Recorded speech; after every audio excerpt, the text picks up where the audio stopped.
I don't have to say shit. I don't have to say anything. Did you shoot that gun? Where did you shoot it? When a crime has been committed, did he hit her in the face? There could be a gun up here anywhere. Detectives must first identify a suspect. He's covering his face as he goes past it. Got this girl here, still looking back as she walks away. Yeah, that is bang in the middle of the crime times. Next, they must search for rock-solid evidence. The offenders were wearing balaclavas. The gun is crucial, isn't it? Yeah. Juries are told you must be sure, but it's so difficult to hit that test. Then they must put their case to the test, face to face with the suspect in the interview room. You often sit in a small room, no more than 2 or 3 feet between you and the person who has raped, murdered, burgled, stolen. It's a little bit of a game, I guess. Chess, poker. If you move one piece, they move another one. Will the evidence stand or fall? Will the suspect tell the truth, or will they manage to hide it? They will do anything, say anything. We are lied to frequently. They can muddy the waters in any way they want. This time, detectives confront suspects in a major drugs operation. Are the plants at the building you were found in yours? How many crops have you harvested since you set it up? Who do you work for? And the suspect in a vicious street robbery. That really is a desperate act, isn't it? In the middle of the day, University Drive. It's really reckless.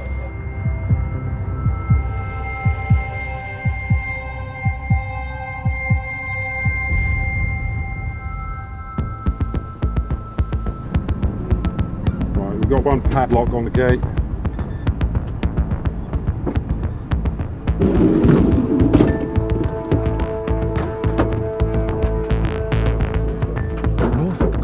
Have a tip-off about a possible drugs operation at an out-of-town industrial estate. Yeah. DK1 Alpha, we've opened the gate. They've sent a team of officers to force their way into the building and take the operation down. An armed organised crime group, or OCG, could be waiting for them inside.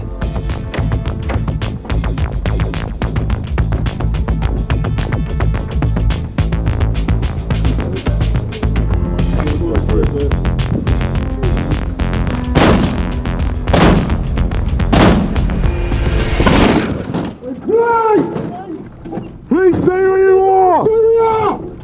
Don't touch anything. Stay where you are! Turn around now! Police!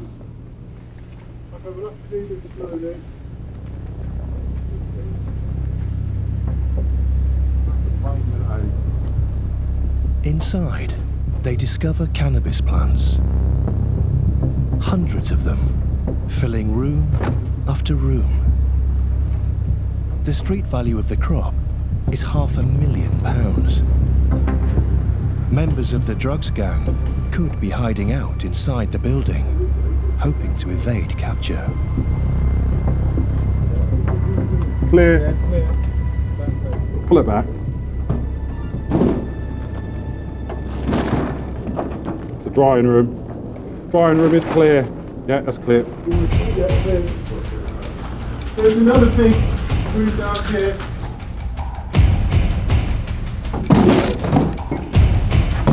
Stay there! Stay where you are!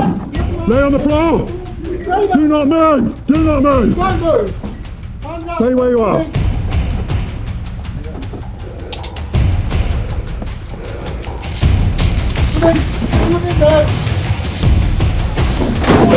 Please! Stay where you are! Stay where you are! Stay still! Do not move! Do not move! Yeah. We need another set of cuffs!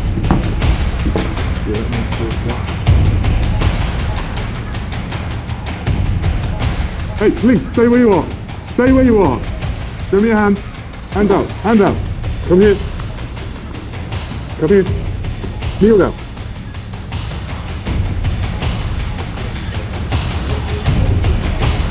this lad here is my arrest. You can just tell them, yeah, they're all been moved. Yeah.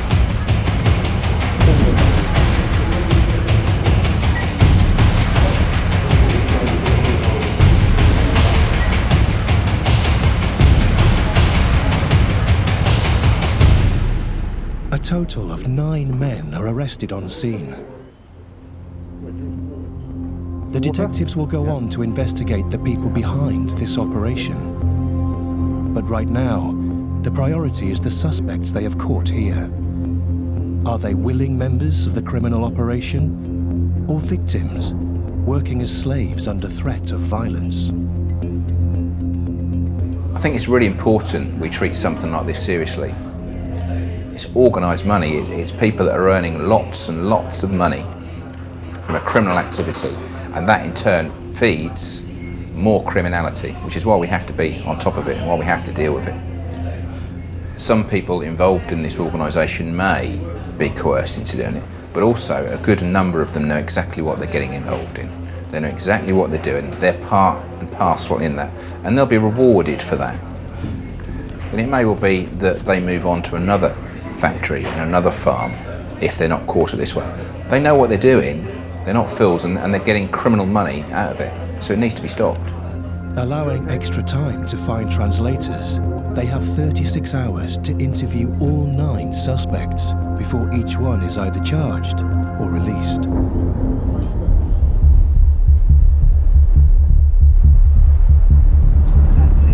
While interviews get underway, Detectives Lee Mariner and Pete Williams, nicknamed Swede, will search for clues at the Cannabis factory.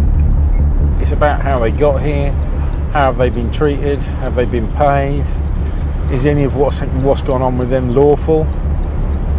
So it's not just about a cannabis factory, it's about truth and lies. Now, all those people that are involved in that will know, or they will have guilty knowledge of what's gone on there. And it's about, are we going to get the truth out of them? Are they going to lie to us? That is unbelievable. Seriously organised crime. Wow. 9 suspects must soon be interviewed on suspicion of cannabis cultivation and could face sentences of 5 years. But are they all members of the crime gang, or victims who've been forced to work here?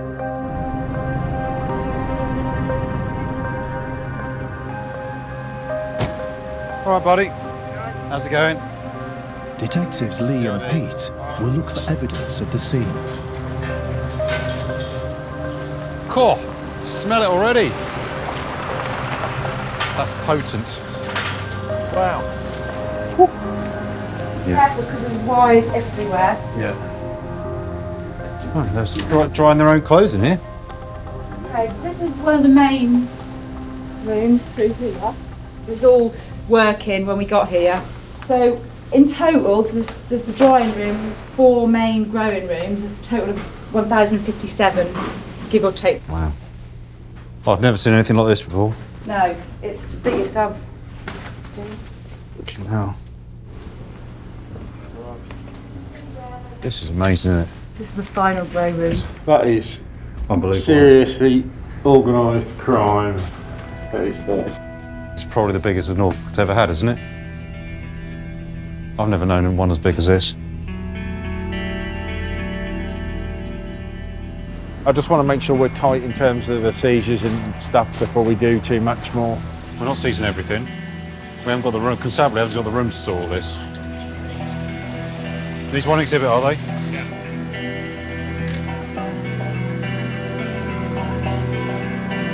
Finding 9 suspects is a surprise. It would usually take far fewer to run even a large cannabis factory like this. We're at this this cannabis grow. It's just a headache because we never expected 9 prisoners, but my gut feeling was that the reason we've got so many in there, they're all mature plants, aren't they? Oh, yeah, yeah. I think 9 are in there to cut it this week. Yeah, you're probably right. It's doing a harvest, aren't they? Because we never see that many people inside a grow like No, this. I've never known one like this, mate. I understand there was some trafficking implications. Yeah, that's all going to come out in the interview, I'm sure. Bye. As I understand it, this gate was locked. Yeah. The lock for the gates over there wasn't locked, but the doors were all locked. Are the people that were arrested in here victims, and therefore are they actually locked in here? Yeah. Or are the gates locked for the purposes of keeping the police out? Yeah. So because we don't know which way it's going to go, or it might be a combination of both. He's had the lock away, we'll exhibit that, and then we'll just be relying on the account statements from the officers that gained entry. Back at HQ, Detective Sergeant Ali Claiborne is piecing the jigsaw together. Lee and Swede are still out there. They've not been back. They've been out there all day. The plants have been cut.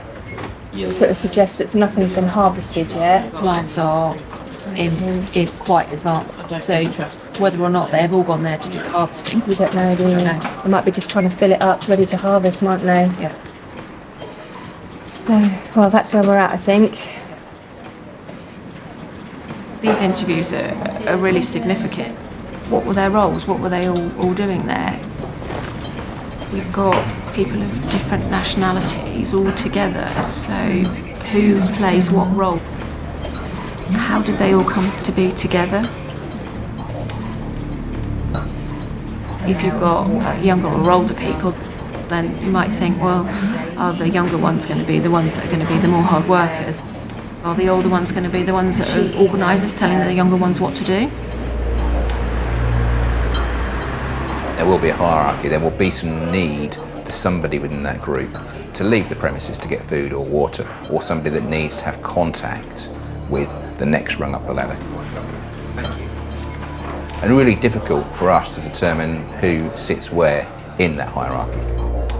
When the suspects are interviewed, the detectives know they could face well-rehearsed lies designed to get the suspects off the hook. Well, we are lied to frequently, but I think we have to sometimes consider the reason for that lie. Is somebody trying to belittle their part in the crime? Is someone lying to us because they're scared if they tell us the truth? Differentiating the truth from the lies is crucial. Or, instead of giving a false account, members of the group might already have agreed to maintain a wall of silence, to make it as hard as possible to build a case against them. The fact that 3 suspects come from a single country, Turkey, raises suspicions about their role. So the 3 Turkish are the slightly older, so, have they got more of a senior role?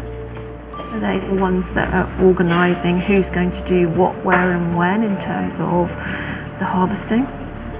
Questions? Are the plants at the building you were found in yours? Konuşmak istemiyorum. I don't want to talk. That's fine. Tamam, sorun değil. Okay, anything... Let me go and lie down. What should I do? How many crops have you harvested since you set it up? Hiçbir konuyu konuşmak istemiyorum.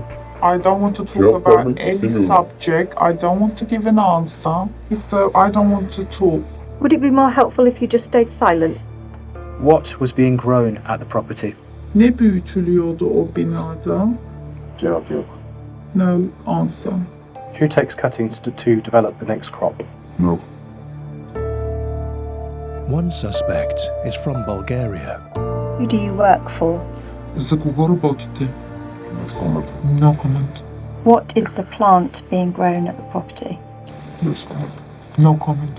Another is from Albania. What is the plant being grown at the property you were found at?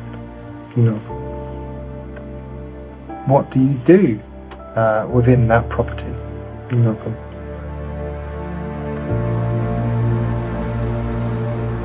I think your list of prisoners, if you look at your prisoners, Turkish, Turkish, Turkish, all 3 have gone no comment. So the Bulgarian, again, no comment. Is it coincidence or not? So none of these have explained what they've been doing. But not all the suspects refused to talk. There are 2 Vietnamese males among the 9, and their role is one of the detectives' biggest puzzles. Previous experience suggests they may have willingly taken on specialist roles at the factory. We've often had Vietnamese that have set up the gardening of big-scale grows.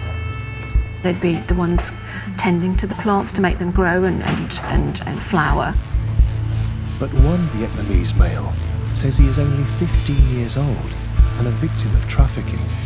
So, you've been arrested on suspicion of cultivating cannabis, so growing cannabis plants. How did you get to the UK? It was sad. A lorry or a car or a aeroplane? A lorry. What? Sort of in the back of a lorry? Yeah. And in Vietnam, who were you living with? Em sống với mẹ. Does your mum know where you are now? Giờ mẹ lúc trước có biết, bởi vì cháu đi con cũng không phải liên lạc. Okay. Who arranged for you to leave Vietnam to come to the UK? Mẹ em phải bán đất để cho em đi sang nước ngoài. Con muốn lúc trước là con muốn sang Nga để con làm thôi. Sau đây con đi có chị thất lạc ở bên châu Âu này á. Có chị ruột á, bị thất lạc từ nhỏ chưa thấy. Mà nếu xuống muốn gặp chị và tìm chị á, là nếu con bị bướng trái đi thì còn họ đợi em đi mô thì em lúc rồi em cũng suy nghĩ là em cũng gặp cho có ăn. Là họ nói lên xe là em lên được.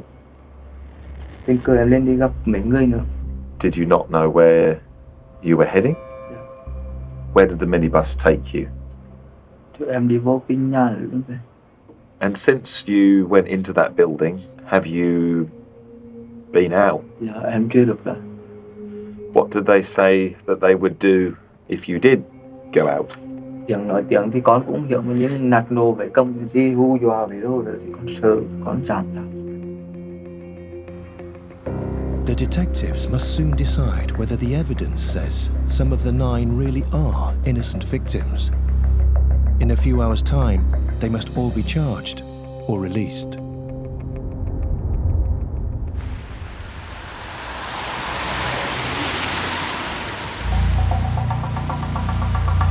Even when major investigations are underway, detectives must react to urgent new cases, especially when there's a danger that a suspect might strike again. 2 vicious attacks, carried out in the streets in broad daylight, have just been reported.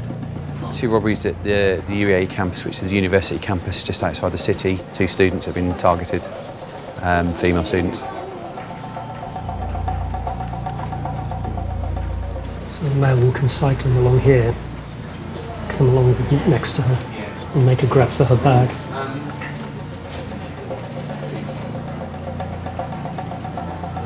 She holds on, she doesn't let go of it.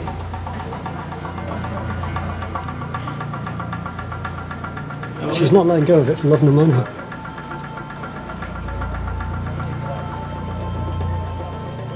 It's either a punch or a push, something to try and get her away. That really is a desperate act, isn't it, in the middle of the day, University Drive. A passerby stops the robber.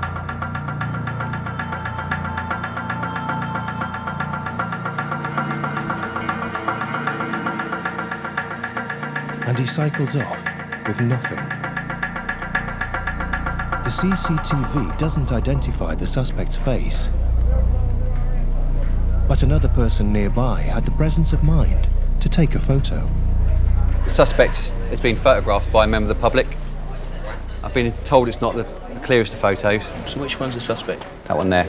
And then there's his bike. So Is it the victim's bike? No, that's the suspect's bike. He's quite skinny with the hand, you can see the veins, can't you? Drug user, probably, which is sort of explained. They're skinny jeans, aren't they? Or is that tracksuit? Yeah, tracksuit. That looks like a police tracksuit. It's got the quite simple pumps Is on that there, is that a custody tracksuit bombs? I don't know, mate, they could be. Is that the only footage we've got? We've got CCTV but it is a distance, and you see the event happening, and you see him cycle up to her, grab a bag. She sort of stumbles backwards, and he's ripping the bag out of her hand while she's on the floor. And as he's doing it, he's sort of windmilling into her. Really? So he's not just pulling the bag; he's proper punching her, trying to get it off her. Did he get away with much? He got away with nothing because members of the public stepped in. The other one, he got away with some property, a cash card, I think. Yeah, the face is there. More interesting is the bike. It might be there. Don't even know what sort of make it is. It's quite an old one, isn't it? Yeah, they look like they're quite old, dirty shoes, aren't they? I'll circulate that now. Since the suspect grabbed the victim's bag, it will be submitted for DNA. But if that comes up with nothing, a new CCTV image could be their only hope. The two robberies happened within 200 metres of each other, so a camera might have caught him moving between them. And where again was the first or one of the other robberies? Yeah. So you've got here. And then down here. So he's just doing a circuit, this isn't he? green line is like cut through. I want to have a look at the incident locations. When the witnesses and the victims give an account of a suspect that is pale, skinny, those sort of descriptions with somebody that's committing robberies during daylight in an area which is quite well populated and busy because it's so close to the UEA, screams desperation. It screams potentially drug abuse. This person needs to be taken off the streets, and whilst he's still out there, there is that risk and there is that concern that at what point is he going to reoffend? It's just a cat and mouse game until he's found. But we're buggers, we don't give up.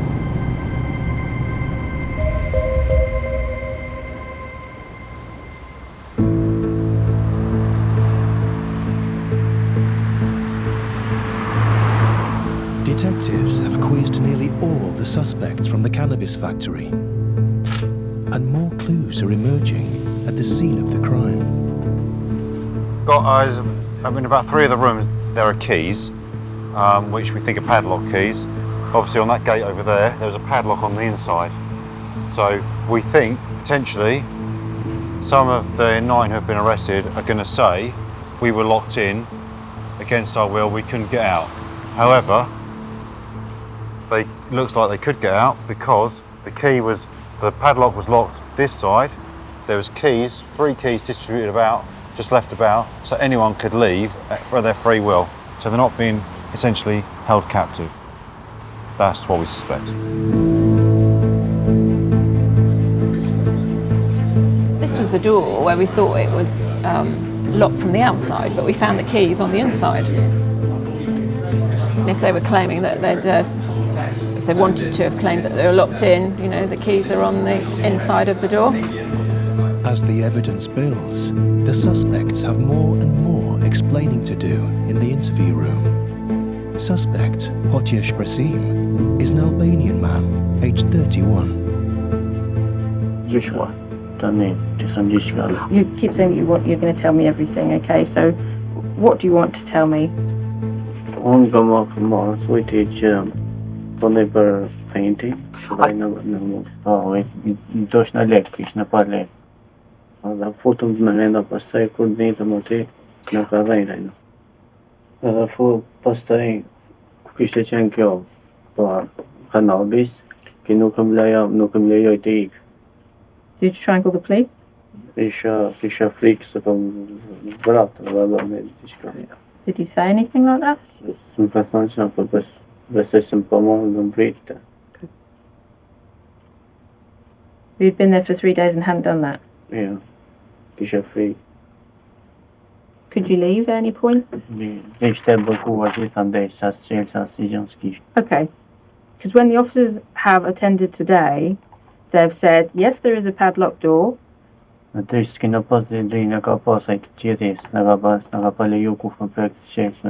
officers that attended there have said that the keys were in a place right by the door. You could reach round to unlock that padlock and leave the premises.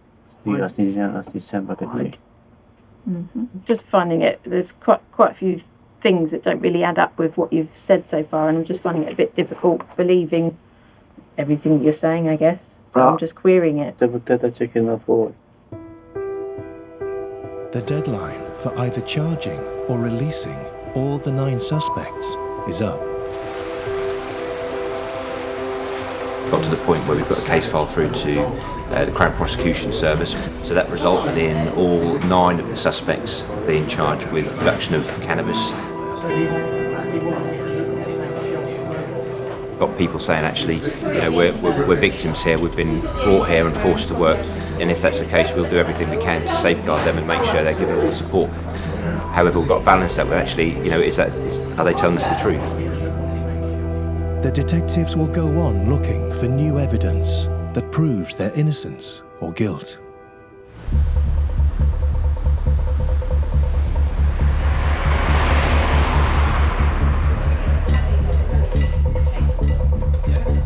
Two days after the attacks, the street robber who tried to rob 2 female students is still at large. But the detectives have found some new CCTV images from near the street where the second woman was attacked. The other guys have been out and they've got CCTV from Wycliffe. Let me know when you're ready and I'll come over and have a look. A man is seen riding around on the same red bicycle seen at the robbery. But there's still no image that shows the suspect's face. He comes back, suspect, with the jacket off. Well, it's not a different camera angle, it's just... No, it's just later on in time, about 10 minutes later. What, after the robbery? After the robbery. What's he doing loitering back? You'd think that you'd just get away as far as possible. There he is. And he's cruising. He's changed, yeah, he's changed his jacket. He's just took it off, look, he's holding the jacket. He's looking for something, look. He is, you're right. He's really lucky that no one has turned up so soon afterwards. Idiot. If the robber dropped anything at the second robbery, when he grabbed the victim's purse, it could have his DNA or a fingerprint. It all happens on the road here, and this is where he comes back to afterwards to collect something.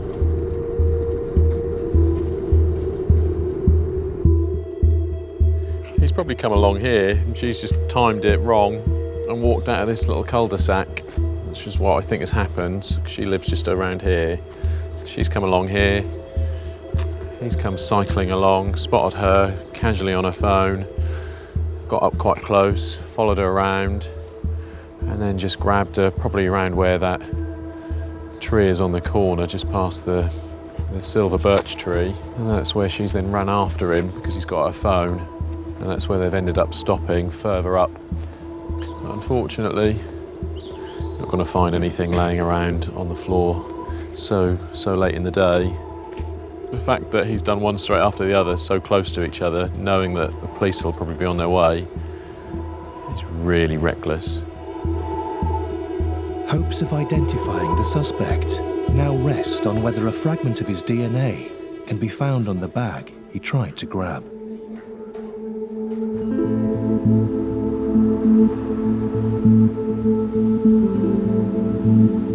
Since the 9 cannabis factory suspects were charged, new evidence is emerging about which was telling the truth about their roles. We got enough, 9. So, the biggest update that we've got is with Mr. Tran. So Mr. Tran is the chap that claims to be a juvenile. He says he's, I think, 15 years old. Yeah. His account, again, a very detailed account in interview. What did they say that they would do if you did go out? Tiếng nói tiếng thì con cũng hiểu, nhưng nạt nổ về công ty hù dọa về đâu rồi thì con sợ, con giảm ra. We had a situation where a dentist comes to do some work on his teeth and it showed that he had wisdom teeth. So it'd appear he'd be a bit older. Clearly he can't put an exact age on someone from that, but he can give an age range, and at this stage we haven't got the report through yet, but it looks like he's aging him at somewhere between 20 and 25. Therefore, when you consider the account that he's given, if you bear in mind he's lied about his age, it would then tend to undermine the rest of his account. The lies he's told about his age is really going to hinder his defence. The The next biggest development is he has now decided to go guilty. So that's interesting because his interview account was almost the slavery defence. He'd been in the UK for a month, his phone was taken off of him, had been forced into taking part in the whole cannabis production. Did you try and call the police?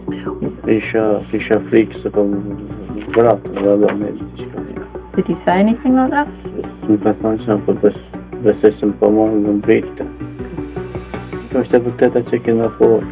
He obviously hadn't stuck to that, so clearly what he was telling us wasn't quite true.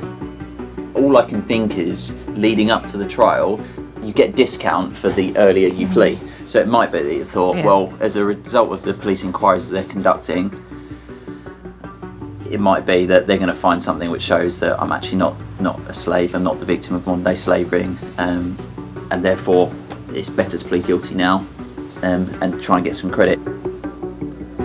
You just don't know exactly who is telling the truth. Some of these people might be victims. A few have gone guilty. So the more that happens, the more you're tending to think, okay, well, if that person wasn't telling the truth and is now going guilty, and that person's now dropped off and isn't claiming that, it's more than likely that the rest are probably going to follow suit. It's now been 3 days since the street robberies, and still no suspect has been identified. But forensic tests on the bag that he tried to grab have been fast-tracked. Yep, so I've got some forensic report here. So a DNA hit for Simon Garrett. There's a Simon Luke Garrett on Athena with a different date of birth who looks like what would be a good match. What is his bag? What is his thing? So this is his photo from May this year. I mean, if you look at the way the path his life's taken from. So this is him in 2016. Right, so yeah. To how he is now. Oh crap! It's remarkable, isn't Someone's it? life's gone a little bit downhill. Simon Garrett is now suspect number 1. The detectives just have to track him down.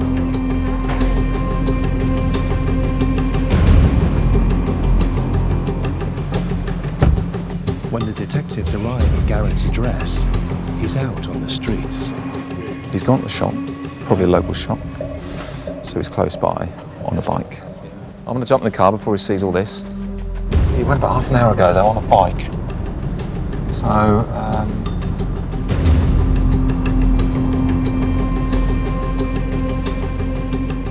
he won't have locked that bike up. Go ahead, caller. Oh, he's been nicked, has he? Okay, super job. On my way back. He's come back to the house. Simon Garrett is a close fit for the suspect seen on CCTV at the robbery scene. Anyway, can you give me a hand? Yeah, thanks. Even his red bicycle is a match.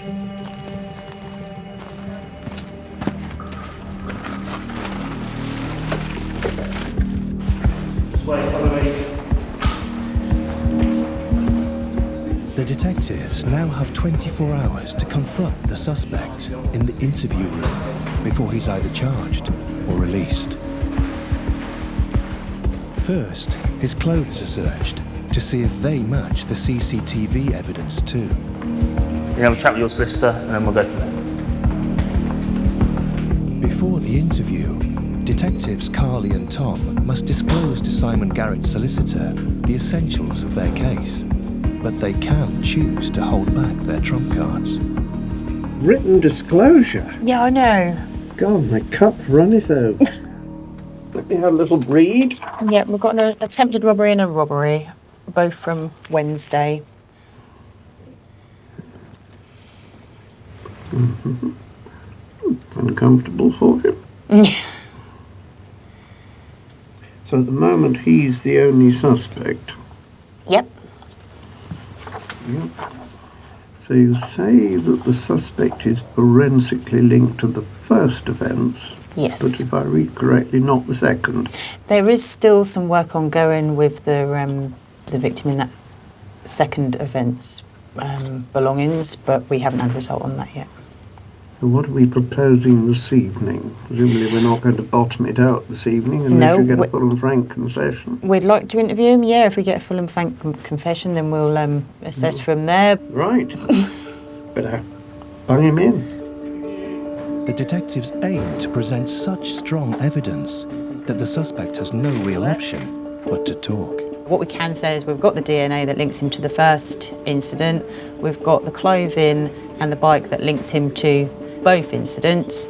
You're right about the cuff there, aren't Yeah, you? so I think with the cuff there, that's why I put the photo like that, so you can see the clear cuff and the strings. Yeah. You can see the strings. That's clearly the top. The belt is at the top, but they are clearly jogging bottoms. They're the jogging bottoms. Yeah. That went over the top of that, and then his Most shoes. definitely the shoes, The shoes are yeah. clearly the same shoes. But every time the detectives face a suspect in the interview room, truth and lies can be hard to separate. People do lie a lot, but we also have to be careful when we're talking about vulnerable people and people under duress. There may be elements of the truth that they tell us. So it's not only differentiating between truth and lies, it's what part of this is truth, which part of it is a lie. Is it correct that some people try and muddy the water without giving us a full-on lie, just trying to confuse matters? Yes, it is. Detectives are about to confront Simon Garrett, suspected of a street robbery and another attempted robbery carried out with violence. Hello, Simon. You have been arrested on suspicion of an attempted robbery and a robbery. If you do have anything to say in your defence, please tell us about it and we will investigate that. Does that make sense? Are you right there, Simon? Yeah. Okay. Tell me what you know about these incidents. That was me that done it. Mm-hmm. That night before, and some guys come round to, sort of know sell a bit of gear and that, and then they sorted me out with some gear. Mm-hmm. And then in the morning they said that they wanted money for it. Yeah. And I couldn't pay them any money. And they said they were going to rape my missus if I didn't go out and get them anything. Right. We believe that the incident that happened first was on University Drive. Yeah, can you tell us about that? It's just like in a dream. It wasn't like it was even me. Okay. Yeah, I just... Tell me what you can remember. So I remember I got on the bike and rode across the road. And I seen a purse in a girl's bag. And I went to grab the purse out of the bag. You could see the purse hanging out of the bag. I tried to snatch the bag, smash the purse. And what did she do? She grabbed the bag and then we tussled with the bag there. She suffered some grazing to her hands, her knees. I didn't mean to hurt her. You didn't mean to hurt her. What was your intention? It's some money to pay these fuckers to fuck off, to pay them to go. I didn't have nothing, so they took me back out again. Okay, so you've gone back to the shed first. Yeah. You haven't got anything. What happened there? What was the exchange that happened there then? One of them grabbed hold of me, sort it out, and the other one sat down on like a little makeshift bed next to my missus. I said, make sure you come back for something this time. Mm-hmm. Otherwise don't come back. These people are horrible people. Okay. I just want to cut just a bit. You say you only went and did this when you were threatened. Just correct the point. You've gone out on your own. I genuinely thought they were going to rape my missus in front of me. Did you make any attempts to sort of alert someone of what was going on back at? I didn't know. I had no credits on my phone. I was just had nothing at all. Nothing. So that wasn't a consideration of yours.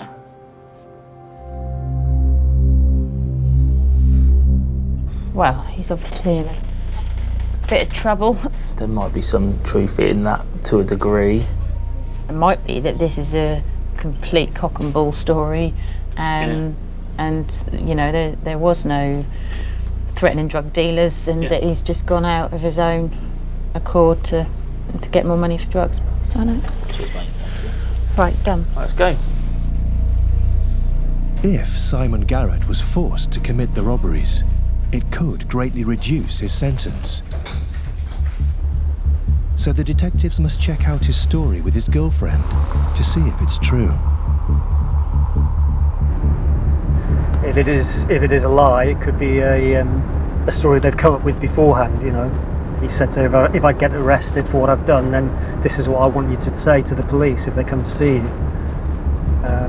There's always the possibility he's telling the truth, that he was acting under duress.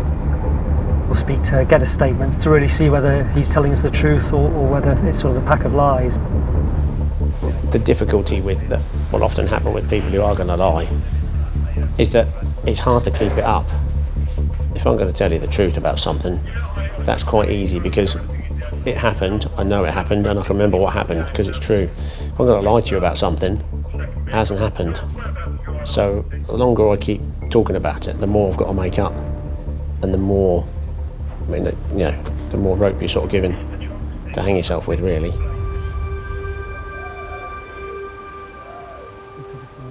Simon Garrett's girlfriend proves willing to talk.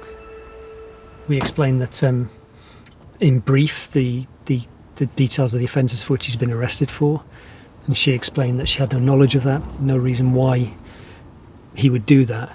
She suggested that he might have done it in order to buy some drugs, some gear. Specifically, we asked her if anything had happened to her over the past week or so that might make him want to do something like this, and she said no, she had no idea. The whole thing's a really sad, sorry state of affairs, really. You know, we've got a couple of otherwise normal people whose, lives have been really affected and destroyed by drugs. And on the other hand, you've got the victims of the crimes who have clearly been, frightened, they've been assaulted, left with injuries. The whole thing on both sides, I think, is just really, really sad. With the girlfriend's testimony now clear, Simon Garrett will be charged with robbery and attempted robbery.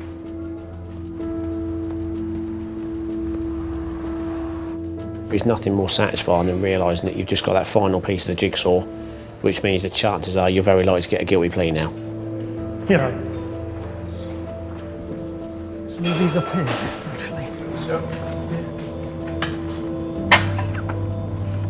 Hello, Simon. It's DC John Gouldson, all right?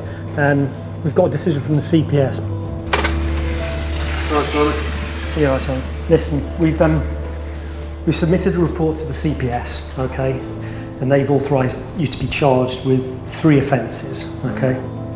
People lie to us all the time. We're used to that. It's what goes with the territory.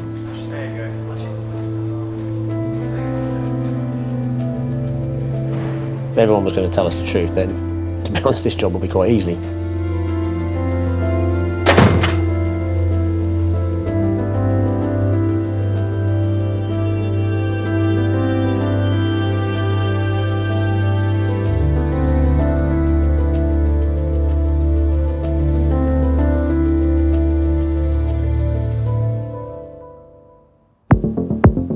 Next time. There's no need for it, is there?